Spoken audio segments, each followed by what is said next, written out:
Giant rock python strikes like lightning. Its powerful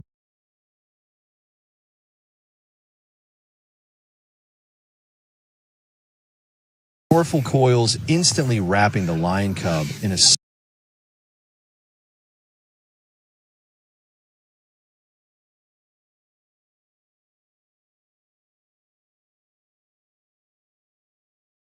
suffocating embrace. The cub's small paws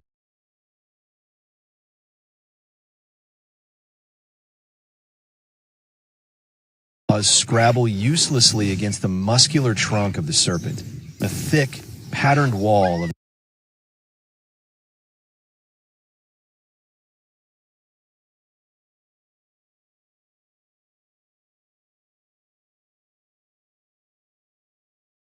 impending death. A tiny, desperate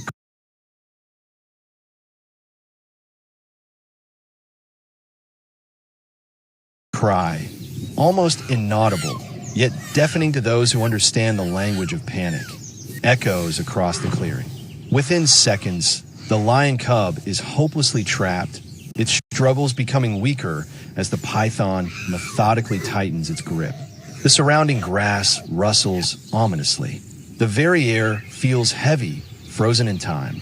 From the edge of the clearing, under the dappled shade of the acacia trees, a small troop of 5 gorillas stands watching. Their dark, powerful forms are like ancient statues, frozen not by fear, but by a profound and jarring uncertainty. This is not their kin. This is the offspring of a natural rival, a future predator. Instinct dictates indifference. But then, the tense silence shatters. A low, guttural growl rumbles. Not from a lion, but from deep within the chest of the troop's matriarch. Her eyes, dark and intelligent, lock onto the struggling cub. What happens next will astonish everyone. But to understand the true gravity of this moment, we have to go back to the peaceful hours that came just before. The morning had begun like any other in this vast expanse of green and gold. A sprawling forest of acacia trees and low, lush grass. The African sun cast long shadows, and a gentle breeze whispered through the savanna, carrying the scent of earth and wild blossoms. It was a perfect portrait of life, a tapestry woven with countless separate threads. One of those threads was a lion cub, a small flicker of gold with paws still too big for its body. Full of boundless curiosity, it had wandered away from the watchful eyes of the pride.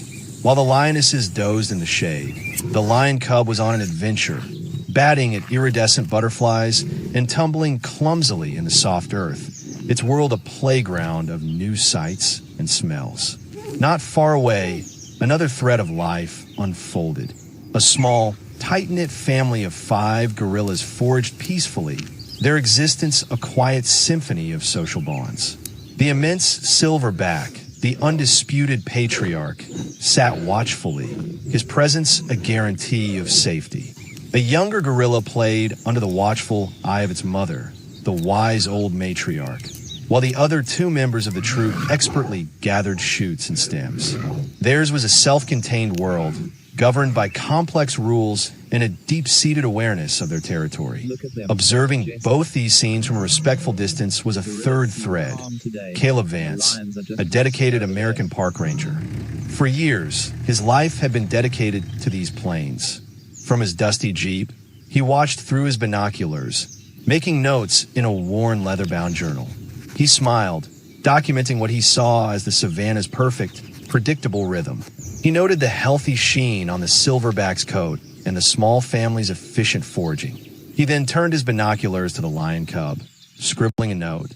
The young male's boldness is remarkable, but that very boldness is a vulnerability in a world with so many hidden threats.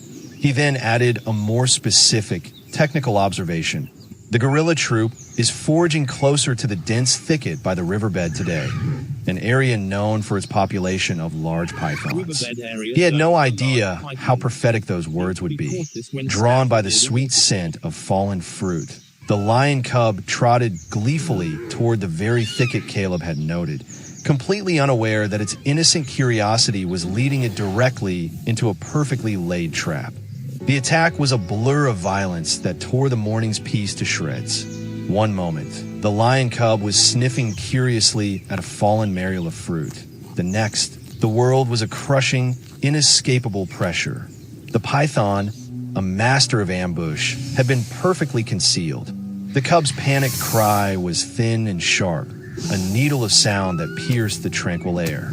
It was a sound that evolution had tuned all creatures to recognize, the sound of a young life in mortal danger. Miles away, Caleb heard it and his heart froze. He grabbed his binoculars, scanning the area frantically until he found the source. His professional calm evaporated, replaced by a cold knot of dread. He was too far away to intervene. All he could do was bear witness to the brutal unfolding of nature's law. The family of 5 gorillas heard it too. Head snapped up. The playful juvenile fell silent, retreating to the safety of its mother. The silverback rose to his full, imposing height, his brow furrowed. Driven by a primal caution to identify the source of the distress, the small troop moved as one. They crashed through the undergrowth, not with aggression, but with a unified purpose. When they reached the clearing, they stopped dead. The scene before them was stark. The predator snake and the prey cub, locked in a fatal struggle. And here, at this crossroads of instinct, the troop hesitated. A palpable tension settled over them. They saw the lion cub, a creature that would one day grow to hunt the young of other species. The ancient law of the savannah was clear. This was not their fight. Survival dictated they should turn and leave. The silverback stood motionless, a mountain of conflicted muscle. The other 4 gorillas looked to him, their unease radiating across the clearing. To help the young of a predator was unheard of. It went against every rule. From his jeep, Caleb could only whisper, "Don't just stand there, do something." But for a long, agonizing moment, it seemed they would do nothing. It seemed they would turn their backs. But they didn't turn away, because the matriarch of the 5 had made a decision that would defy a million years of evolution. With another low growl that was less a threat and more a command, she charged forward. It wasn't an attack, but a declaration. She stopped short of the python, beating her chest with her powerful fists. A resounding thump, thump, thump that was both a challenge and a call to action. Her courage was contagious. In an instant, the troop's hesitation vanished, replaced by a surge of collective purpose. The other 4 followed her lead, forming a menacing semicircle around the coiled serpent. What followed was a masterclass in psychological warfare. It became a chaotic symphony of intimidation. The large silverback charged forward in bluff attacks, stopping just short of the snake. They roared, their voices combining into a deafening wall of sound. They tore at branches and slammed their powerful hands and feet on the ground, shaking the very earth. The air was thick with their fury. The python, an apex predator accustomed to its prey's terrified submission, was clearly confused and overwhelmed. Its focus was broken. It could no longer concentrate solely on the act of constriction. It shifted, its massive head rising to face this bizarre, multi-pronged threat. In that moment of distraction, its coils loosened ever so slightly around the lion cub's body. That was the opening the silverback was waiting for. With astonishing speed, he lunged forward. He didn't bite or try to kill the snake. He did something far more intelligent. He grabbed a thick section of the python's body and, with immense strength, pulled. It was a decisive, powerful tug designed to unbalance and dislodge. The sudden, forceful movement, combined with the relentless barrage of noise and threats, was too much. The python's ancient programming screamed one word: retreat. It uncoiled with shocking speed and vanished into the tall grass from which it came. The rescue was over. The lion cub lay on the flattened ground, gasping for air. The five heroes had done the impossible. But the encounter was not over, as a new and potentially greater danger emerged from the tree. A blur of tawny muscle exploded from the distant trees. The lioness, the lion cub's mother, had arrived. She had heard the commotion, smelled the scent of danger, and now she was here, a vision of parental fury. The air crackled with a new, even greater tension. Caleb felt his blood run cold. He expected a bloody confrontation, a tragic misunderstanding where the mother would attack her cub's saviors. The five gorillas braced themselves, the silverback positioning himself between the lioness and his family, ready for a fight. But the fight never came. The lioness skidded to a halt, her intelligent eyes taking in the entire impossible scene in an instant. She saw her cub alive and breathing. She saw the circle of five giant apes, not standing over him in triumph, but guarding him. She saw the flattened grass where the struggle had taken place, and she understood. Slowly, deliberately, she lowered her head. It was not a gesture of submission, but one of profound acknowledgement. She blinked slowly, a sign of trust and non-aggression in the feline world. It was a silent, eloquent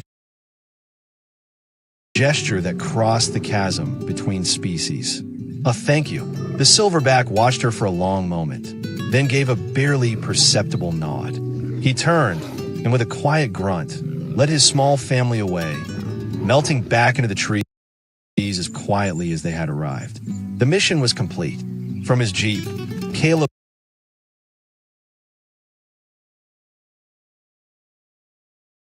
Vance lowered his binoculars, his eyes wet with tears. What he had witnessed that day wasn't just an animal rescue. It was a conversation that bypassed language. It was proof that the intricate web of life was woven with threads far more complex and beautiful than he had ever imagined. It was a profound reminder that connection and compassion are woven into the fabric of life itself. In a world that often emphasizes our differences, this moment on the savannah shows us that the drive to help, to protect, and to understand is a universal instinct. For one brief moment, a lioness and a family of five gorillas wrote a new law for the wild, one based not on rivalry, but on respect. These incredible stories are unfolding all around us. If you were moved by this display of courage and compassion, subscribe to our channel and hit the notification bell. You won't want to miss the next unbelievable story the natural world has to share.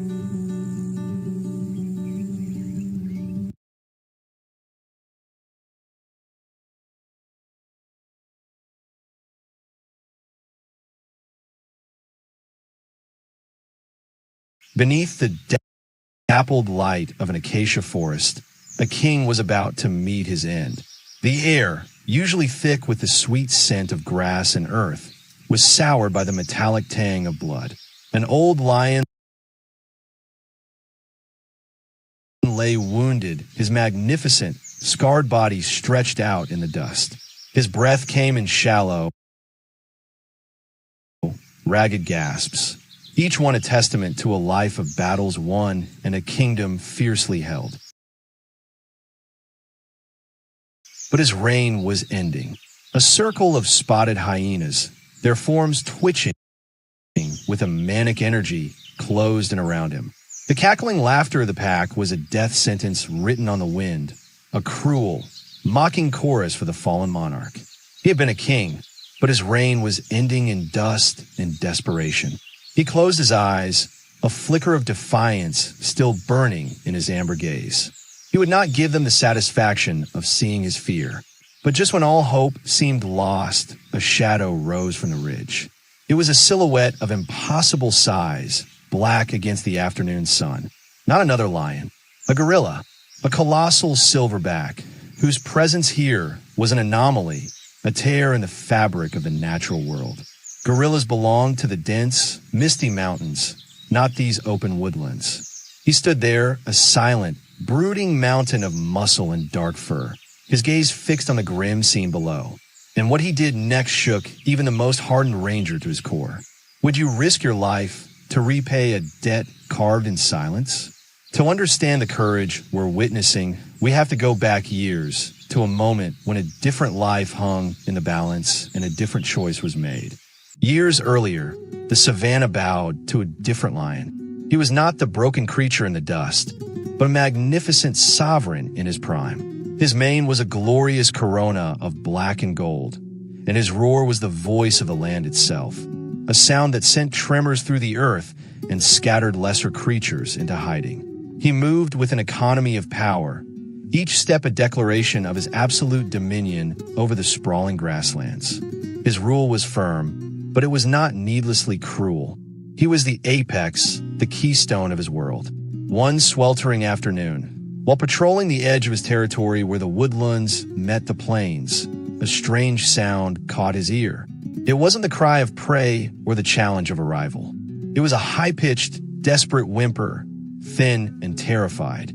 Curiosity, a trait that had kept him alive and dominant for years, led him toward a thicket of tangled brush. There he found the source. A juvenile gorilla, barely more than an infant, was hopelessly entangled in a poacher's crude wire snare. The wire had dug deep into its small ankle, and the more it struggled, the tighter the metal bit into its flesh. Panic rolled off the young creature in waves. Its wide, intelligent eyes were black pools of terror. The lion approached, his massive paws silent on the dry earth. The young gorilla froze, its whimpers ceasing, replaced by a trembling silence. It was cornered, helpless, and now, face to face with one of the savannah's greatest predators. The end seemed certain, but the great lion did not lunge. He simply watched. He saw not a meal, but a life caught in a trap not a nature's making. He smelled the foreign taint of man on the wire, and in a moment that defied all instinct, he made a choice. He lay down. A few yards from the terrified youngster, he settled his massive body into the grass, a silent, immovable guardian. When a pair of opportunistic jackals, drawn by the scent of fear, slunk out of the shadows, the lion lifted his head and let out a low, guttural growl that sent them scrambling back into the undergrowth. For hours he waited, a patient statue of golden fur. He was still there when Ranger John, on his daily patrol, found the scene. John stopped his jeep, his mind struggling to process what his eyes were telling him. He documented it in his log, his words laced with disbelief. Ranger's log, entry 43. Witness something I can't explain. A full-grown male lion is guarding a juvenile gorilla in a snare. It makes no biological sense. He's not claiming it as a kill. He's protecting it. This goes against everything we know. John and his team worked quickly, tranquilizing the young gorilla to cut it free. All the while, the lion watched from a distance, a silent overseer. Once the snare was removed and the young gorilla began to stir, the lion turned and vanished back into his kingdom. That single act of mercy rippled through time, a silent promise waiting for its moment. But as seasons turned, the king's powerful shoulders began to stoop, and the crown he wore grew heavy. We return to the present day. Time is a relentless river, and it had eroded the great lion's strength. The throne is a lonely place, but nothing is lonelier than the moment a king realizes he can no longer defend it. His movements, once fluid and powerful, were now stiff with age. The fire in his eyes remained, but his body could no longer keep pace with his indomitable spirit. We see him on a hunt, his gaze locked on a lone Cape buffalo. In his youth, this would have been a contest of strength he was destined to win. Now, it was a desperate gamble. He charged, but his final lunge lacked its explosive force. The buffalo, a formidable beast of muscle and horn, turned on him. Instead of felling his prey, the lion was thrown aside, a sharp horn tearing a deep, ragged gash in his flank. He limped away, defeated, the taste of dust and failure in his mouth. This was the first betrayal, the betrayal of his own body. Pain was a constant companion now. He struggled to keep up with his pride as they moved across the plains in search of easier game. The pride, governed by the ancient, unsentimental laws of survival, could not wait for its weakened leader. The lionesses, with cubs to feed, looked upon him not with malice, but with a practical finality. One morning, he awoke to find they were gone. He was utterly alone, a king without a kingdom, a leader without a follower. This was the second betrayal, the betrayal of his pride. The scent of his untreated wound carried on the wind, an open invitation to the opportunists of the savannah. It was the hyenas who answered the call. They emerged one by one, their hunched forms moving with a confident swagger they would never have dared to show in his presence before. They saw not the great king who had ruled for a decade, but a large meal waiting to be claimed. This was the final betrayal by the scavengers who had once scattered at the mere sight of him. The circle of teeth grew tighter, the cackling louder. The lion let out a low groan, not of defiance, but of resignation. And it was this sound, this final, quiet surrender carried on the wind, that reached a pair of ears it was never meant for. When the laws of the jungle are broken, what new law takes its place? The answer came in the form of a 400-pound silverback gorilla, charging down the ridge like an avalanche of righteous fury. His roar shattered the hyena's cackling chorus, a deep, resonant bellow that spoke of pure power. The hyenas, stunned into silence, turned to face this impossible intruder. Their confidence faltered. This was not in their calculus of risk and reward. The pack leader, emboldened by numbers, lunged at the gorilla.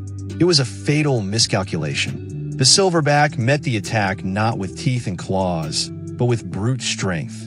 He grabbed the hyena midair and, with a stunning display of force, threw it tumbling through the air. It landed in a heap, yelping, and scrambled away into the bush. The rest of the pack hesitated, their pack mentality fractured by this display of raw, focused power. From his jeep 100 yards away, Ranger John watched through his binoculars, his knuckles white. He was whispering into his radio, his voice strained with disbelief. "You're not going to believe this. I have a silverback gorilla. He's actively defending a wounded lion from a full hyena pack.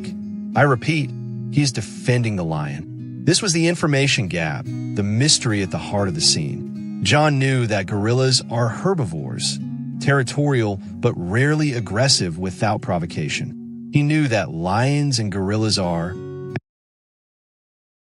at best, strangers who give each other a wide berth. At worst, they are adversaries. This scene was not just rare, it was impossible. The gorilla stood over the lion's body, a living shield. He didn't pursue the hyenas. His purpose wasn't to hunt or kill, it was to protect. He beat his chest, a rapid, thunderous drumming that was a declaration of intent. This ground is mine. This lion is under my protection. The hyenas, intelligent creatures who understood the language of power, began to back away. Their bravado was gone, replaced by a primal understanding that they had crossed a line they didn't know existed. We think of nature as red in tooth and claw, a simple, brutal system of survival. But what if it's not? What if it's a web of connections, of memories, of debts we can't see? This wasn't just an animal fight. This was an act of honor. The hyenas scattered into the shadows, defeated not by a lion, but by a ghost from the past, a memory made flesh. But the battle was won. The war for the old lion's life was far from over. Some goodbyes need no words. The cacophony of the fight faded, replaced by the gentle hum of the savannah. The tension in the air was gone, but the strange tableau remained. The gorilla did not leave. He moved a short distance away and sat down, his broad back to a tree, his eyes never leaving the wounded lion. He was a sentinel, a guardian whose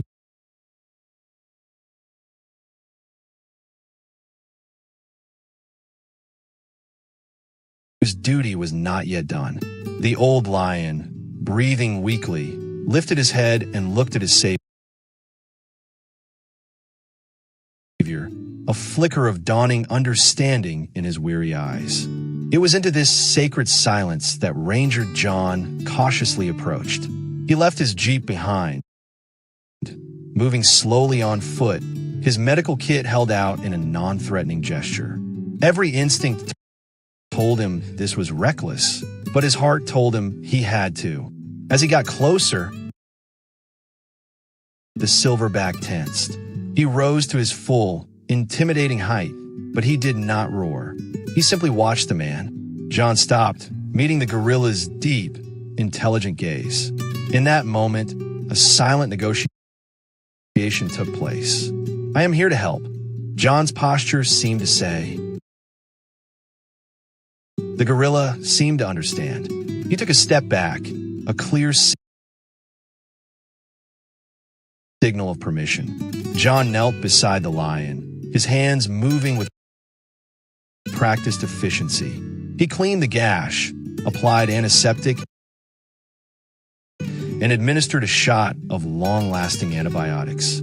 All the while, the gorilla stood guard, a silent, imposing partner in the rescue. He was a bridge between the wild and the human world, his presence ensuring the safety of them all. Once John had done all he could, he retreated slowly.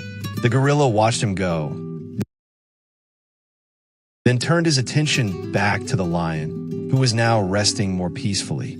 He stayed for another hour, a silent vigil under the fading light, until the lion's breathing was deep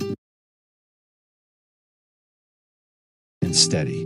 Then, satisfied that the old king was safe, the silverback gave one last, long look, turned, and melted back into the forest as silently as he had appeared.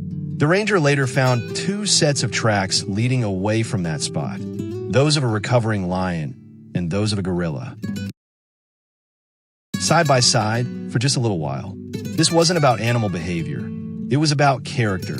It's a powerful reminder that gratitude, loyalty, and courage are not human inventions. They are a universal language, a code of honor that can echo through years and across the boundaries of species. A debt was incurred and a debt was paid. It teaches us that the connections we forge through kindness are the most powerful force of all.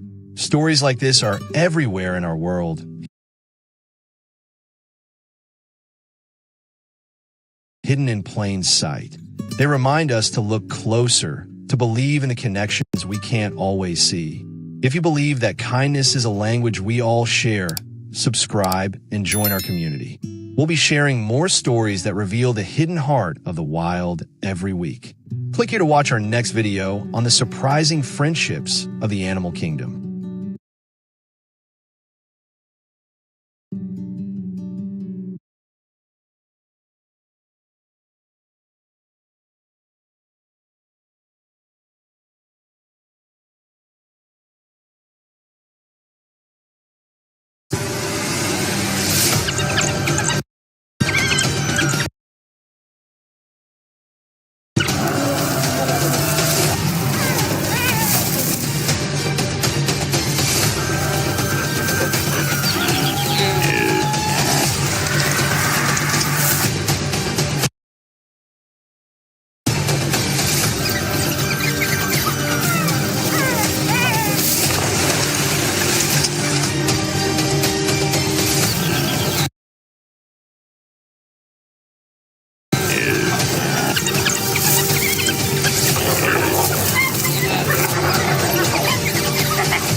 The opportunities of the Kenya grasslands.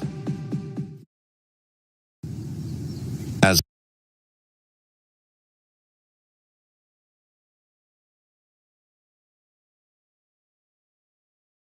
the sun begins to sink below the western horizon, the Masai Mara grasslands take on a different hue.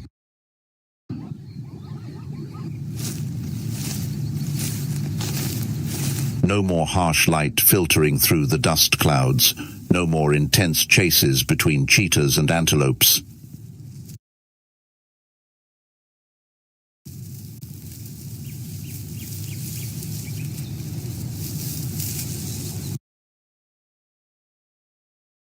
It is the time for smaller, more subtle predators, those that rely not on strength, but on agility and intelligence.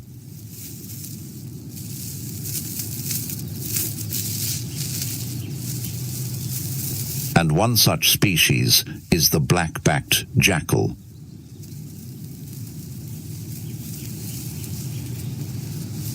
The black-backed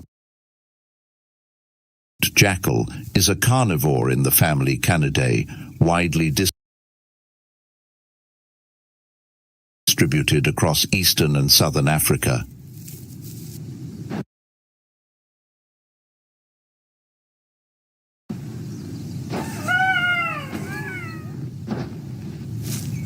With an average weight of only 8 to 12 kilograms, a body length of about 70 to 85 centimeters, and a tail length of about 25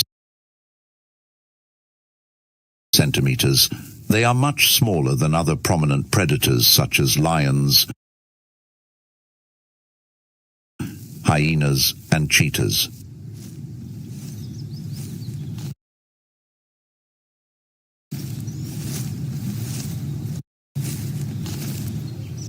But that small size is an advantage. They can hide easily, move quickly, and survive in arid places where the strong have nothing left to hunt.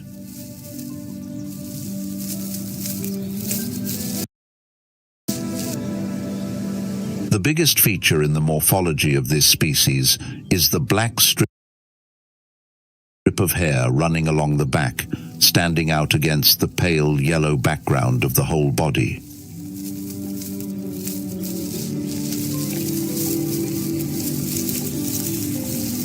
Not only a biological aesthetic factor, this color can help them blend into the environment of scrub forests and dry grasslands, acting as an effective camouflage.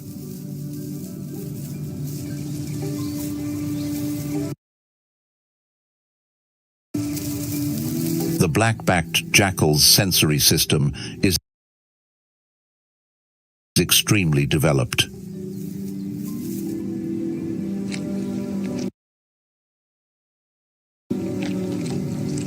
Large ears help to pick up high-frequency sound waves from insects or small animals hiding under thick grass.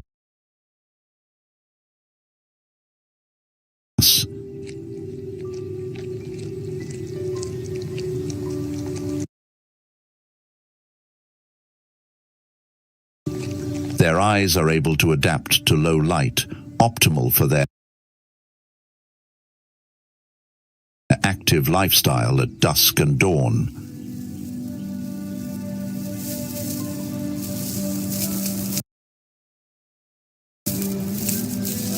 And their sense of smell, like all members of the canid family, plays a major role in locating prey, recognizing other members of the species, and marking territory.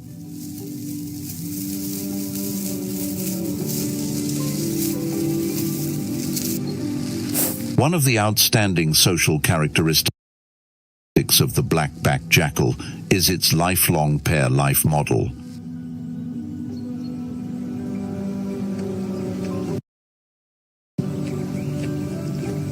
Unlike many carnivores that live alone or in large packs, male and female jackals choose a mate and then bond together for a long time to build a territory, raise young, and defend against outside threats.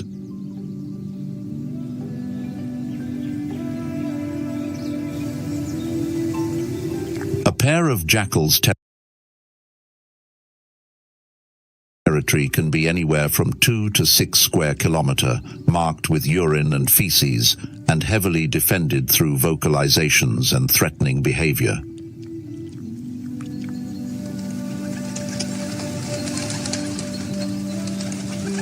If necessary, they will fight, although rarely, to maintain their territory.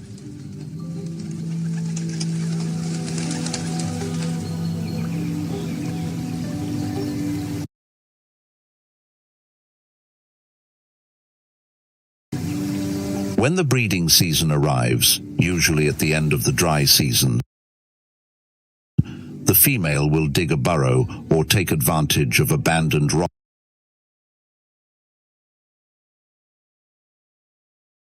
cavities as a place to give birth.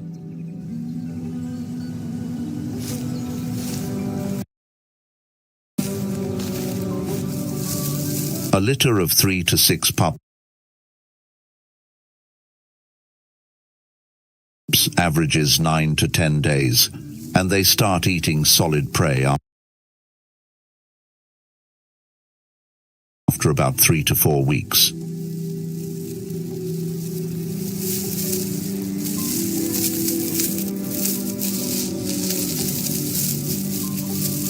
During this period, both parents take turns hunting, retrieving prey, and even hiding food reserves near the burrow in case of emergency.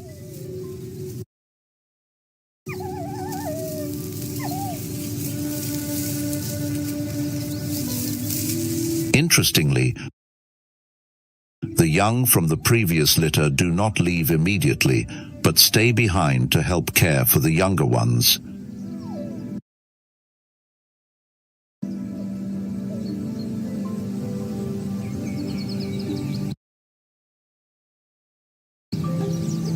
This behavior is called cooperative breeding, a rare form of family cooperation in the canid family, indicating a high level of socialization in this species.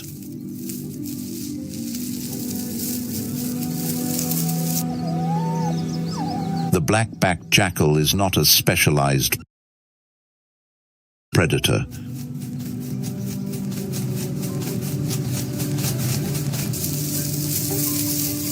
It is an opportunistic omnivore, using its flexibility and environment to determine its menu.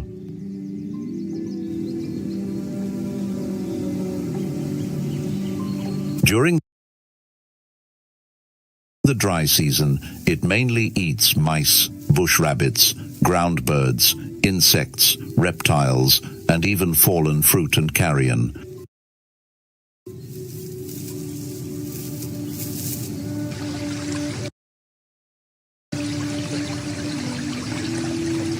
When given the opportunity, it does not hesitate to attack young birds or small antelopes that have strayed from the herd. Its intelligence is evident in its ability to hunt in pairs.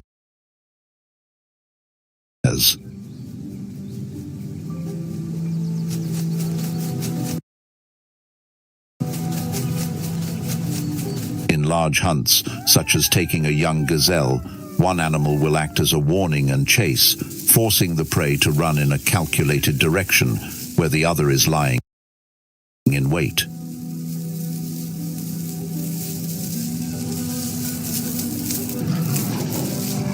This is a basic form of cooperative hunting, but it is very carefully calculated, a rare skill in small animals.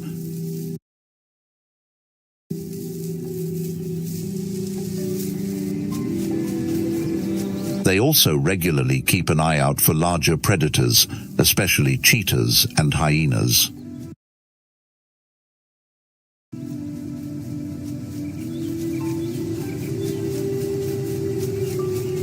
When these animals leave the scene or leave part of their prey behind, jackals will quickly approach, taking advantage of the opportunity to collect the remaining food.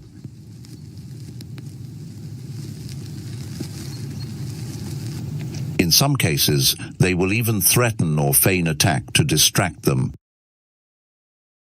take their share, and then retreat before they are retaliated.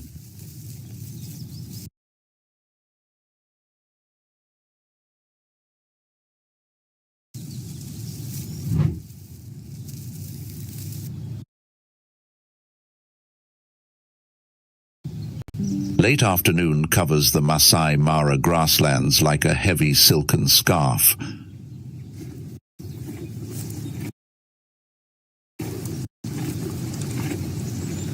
The sunlight dyes the dust clouds a golden yellow, reflecting the grass with a fiery orange.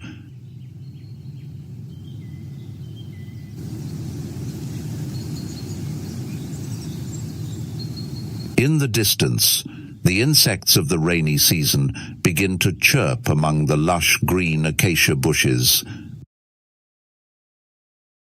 A silent symphony, signaling the approach of darkness.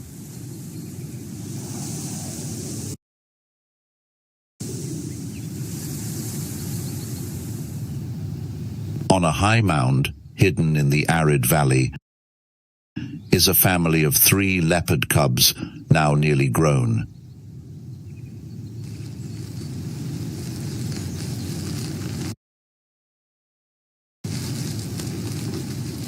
They lie crouched under the reeds, surrounding their prize after a quick chase, a young gazelle.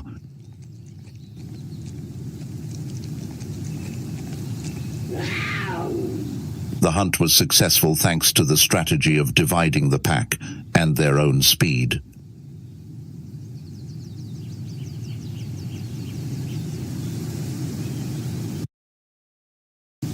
Their mother, the female leopard Saba, stood guard at the edge of the clearing.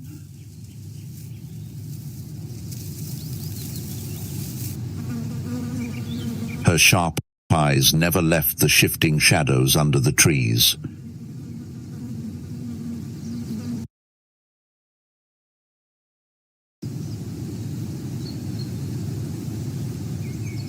Although she had won, she knew this prize might not last forever.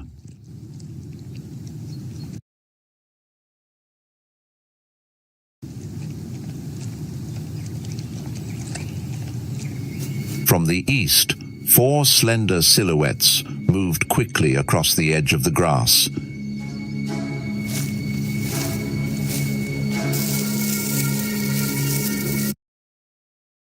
It was a group of black-backed jackals, 2 adults and 2 cubs learning to hunt for themselves.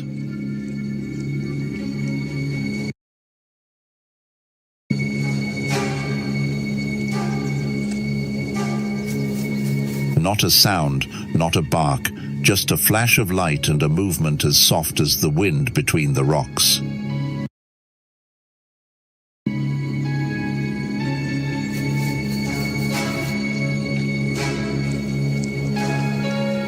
They had picked up the scent of blood and the faint tearing of flesh, signs of an unfinished meal. For a family of black-backed jackals, such an opportunity was too great to pass up. But neither was it an indiscriminate attack. The 2 adults split up. One followed the thorn bushes to observe. The other followed closely from the opposite direction, taking advantage of the twilight that blurred the movements in the grass.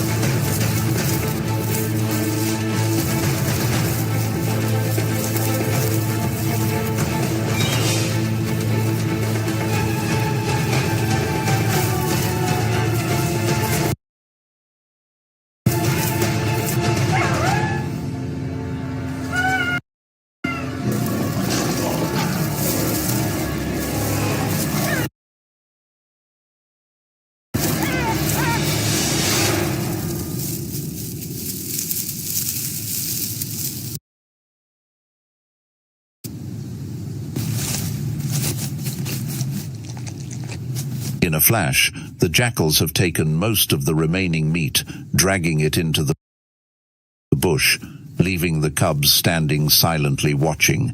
their golden eyes gleaming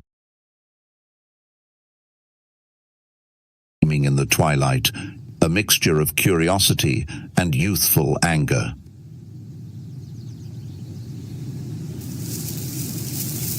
For the black-backed jackal, victory is not about strength or direct attacks.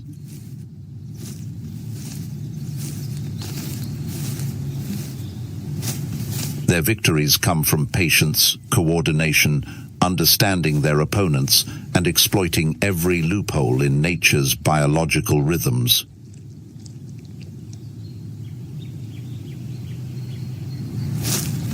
They know when to hide, when to reveal themselves. They know when an attack is necessary and when a retreat will protect the family.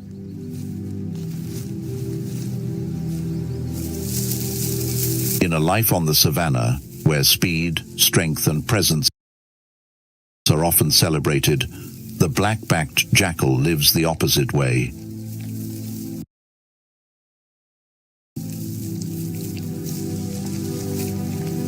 Silent but effective, wise but not timid.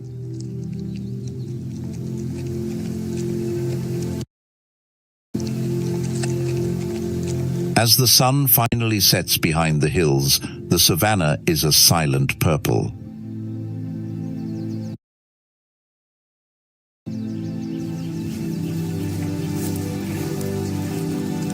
In the distance, the herd of wildebeests began to move towards the water.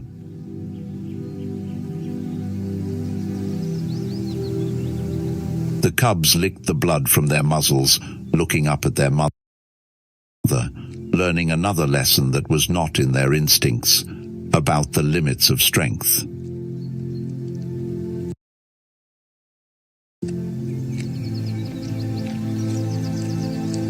In the grass, 4 jackals were sharing the meat, without fighting, without arguing.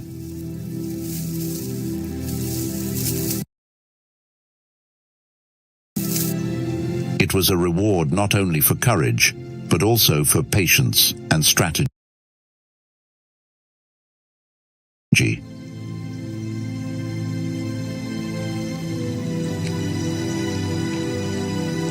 In a world where survival is not reserved for the big ones, there are victories that do not require roars, but come from silent footsteps in the grass.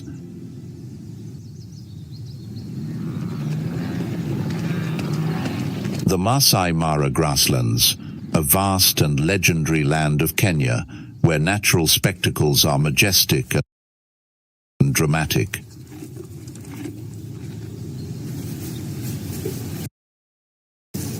Every year, millions of wildebeest make the great migration, crossing the dangerous Mara River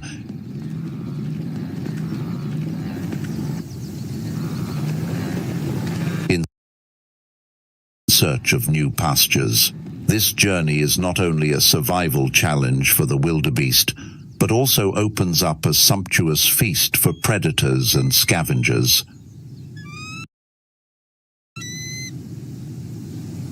Among them, vultures play an indispensable role in maintaining the balance of the ecosystem.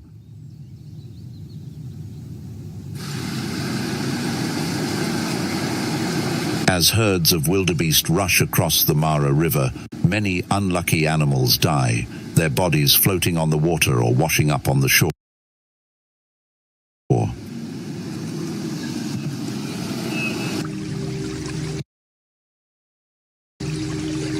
These corpses become a rich source of food for scavengers, especially vultures.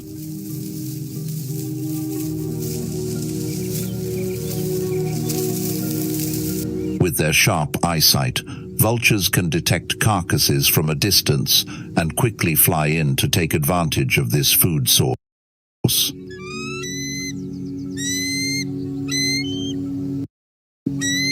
They often gather in large flocks around carcasses, creating A typical sight on the African savanna. By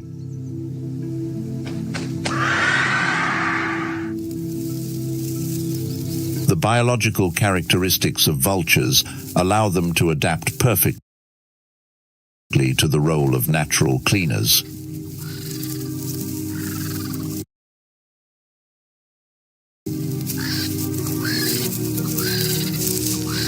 The vulture's stomach is highly acidic, strong enough to kill most disease-causing bacteria, such as cholera, anthrax, or rabies, allowing them to consume decomposing meat without health problems.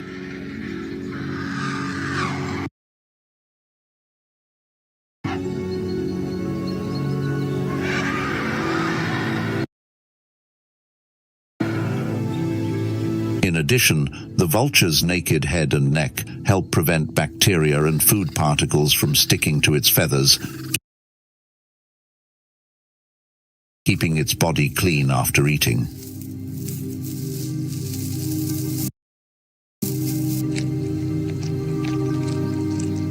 In the crisp golden afternoon sun on the Tsavo Plains, 3 spotted hyenas were still enjoying their unexpected reward, the carcass of an old elephant that had just fallen from old age. A gentle wind blew through the sparse bushes, blowing red sand into the air, while on the ground, the crunching sound of teeth and bones filled the air like a silent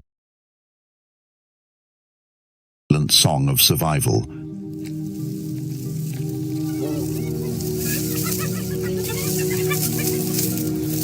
They ate slowly, because here, at this moment, there were no lions, no cheetahs, and no other opponents strong enough to challenge the control of the 3 hyenas.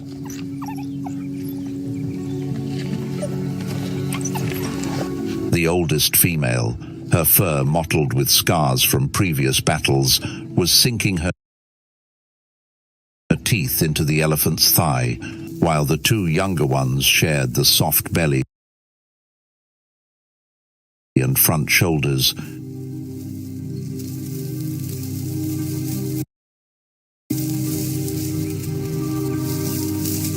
This was one of the rare moments when they could eat in peace, unstalked, unchased.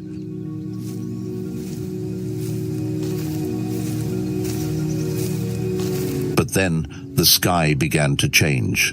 In the distance, dark shadows circled.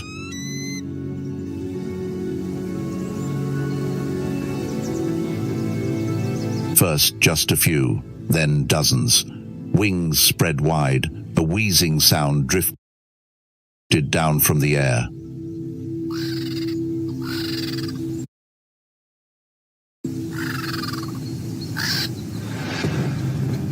The vultures had spotted the feast, and they weren't there to watch.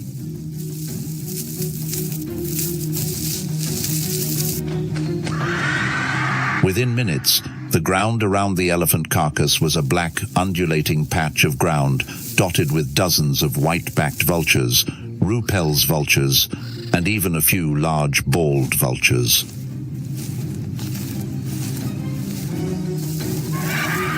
They didn't dive in immediately, but instead formed an arc, keeping their distance. But their eyes followed the hyena's every move, not fearfully, but patiently and calculatingly.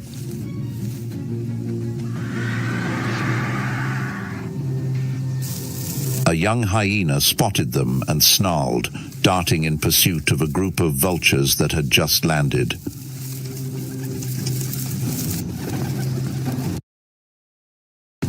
Wings flapped, sidestepped, but a few seconds later they landed closer.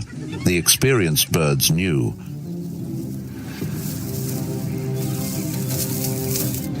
they just had to wait. Then the moment came.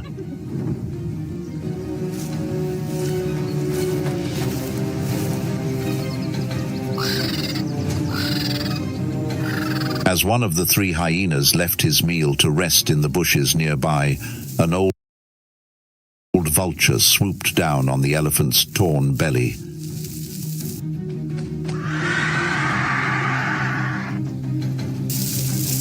It used its curved beak to grab the soft flesh, pull it out, and swallow it whole. Another quickly followed. Then 3, 4, 5.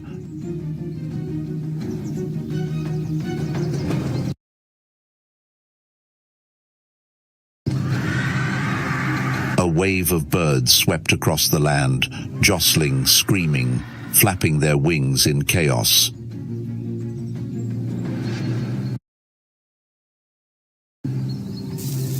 The remaining 2 hyenas reacted immediately, roaring and charging, trying to drive the vultures away. But there were too many.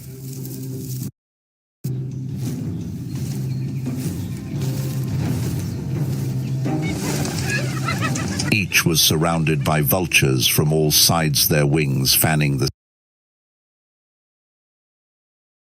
sand, their beaks darting like small, determined spears.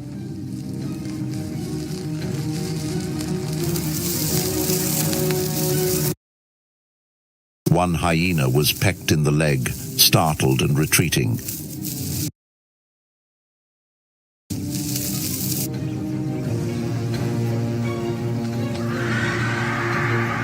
The other spun helplessly in a sea of feathers and shrill cries.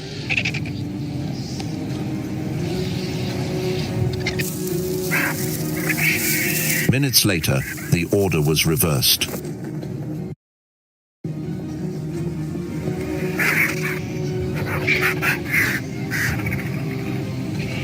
3 hyenas stood panting a few meters away from the elephant carcass, watching helplessly as the vultures snatched at the meat.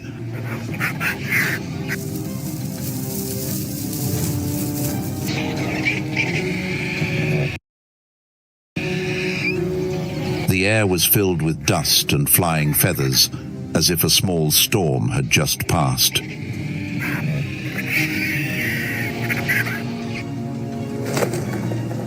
The vultures jostled and fought, their pecking sounds echoing incessantly, and every now and then one would raise its head, its beak red with blood, staring defiantly at the hyenas.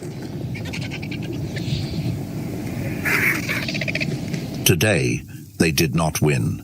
The last 3 hyenas retreated into the afternoon shadows, quietly observing. The battle was bloodless, but full of loss.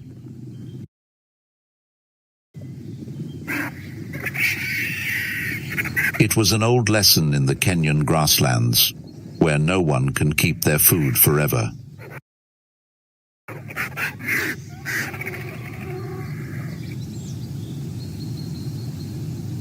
In the blazing sun of the Kenyan grasslands, where not a single tree canopy was enough to block the stifling heat of midday, a pack of African wild dogs began their hunting tactics in broad daylight.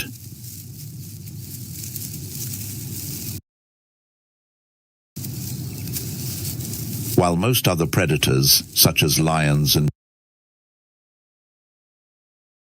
cheetahs, choose the dawn or dusk to attack, the wild dogs are a rare exception. They choose the bright light of day as their ally.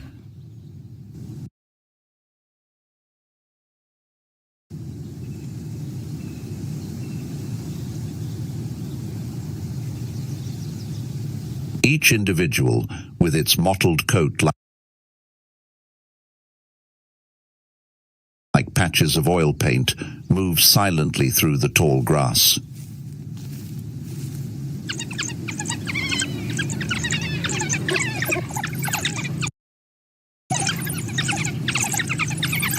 Despite the high temperatures, the wild dogs seem unaffected.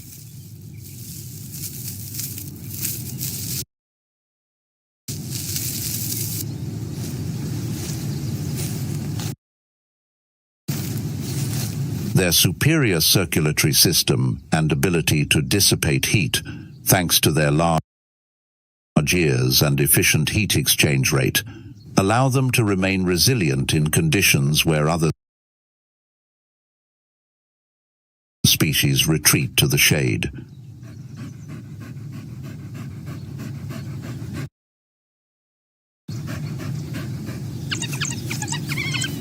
Today, the pack of 12 wild dogs, led by a dominant male and female pair, moves ahead at a short distance, surveying the terrain and the distant herd of prey.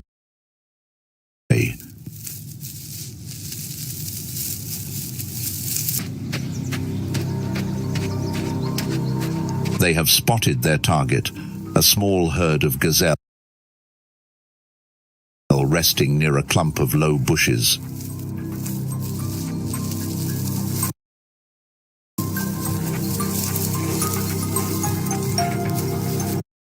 The individuals in the pack quickly deploy their attack.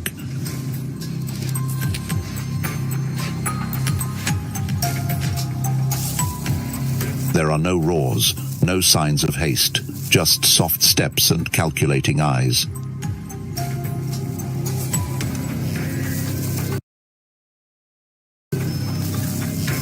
The species' daytime hunting strategy depends on 3 factors: speed, coordination, and endurance.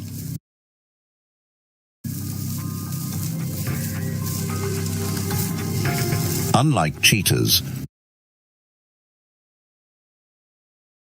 which charge at their prey in a lightning sprint, African wild dogs deploy their forces to close in on their prey, then force them apart.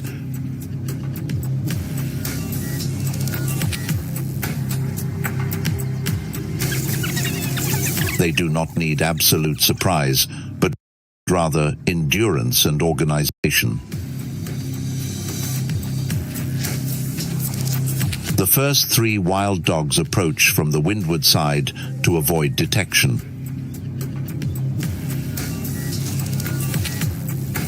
2 others move from the flanks, forming a horseshoe shape.